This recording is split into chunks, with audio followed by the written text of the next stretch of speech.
Dulu judes, sifat Reggy Datau mendadak romantis ke Ayu Dewi. Artis Ayu Dewi mengaku kini sifat Reggy Datau berubah menjadi lebih romantis dan mau menuruti keinginannya. Diketahui rumah tangga Ayu Dewi dan Reggy Datau sedang diterpa isu miring buntut perselingkuhan pria berinisial R dengan Denise Charyesta.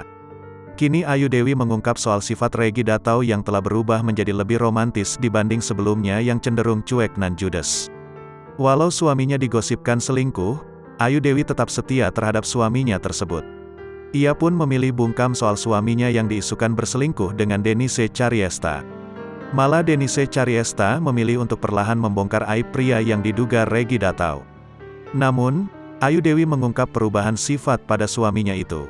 Saat mengatakan keinginannya membeli mobil baru di depan geng cendol, Luna Maya dan Nagita Slavina pun menanggapi keinginannya itu. Pada vlog tersebut, geng cendol terlihat sedang menaiki mobil mewah.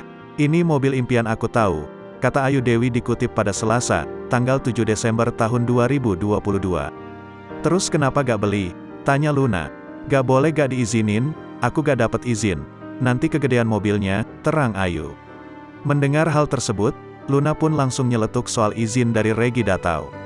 "Sekarang pasti kamu diizinin, kawan," kata Luna sembari melirik Ayu. "Iya sih, aku mau apa aja sekarang diizinin," jawab Ayu sambil memberi kode perubahan sifat suaminya. Sontak Nagita dan Luna pun tertawa mendengar perkataan Ayu Dewi.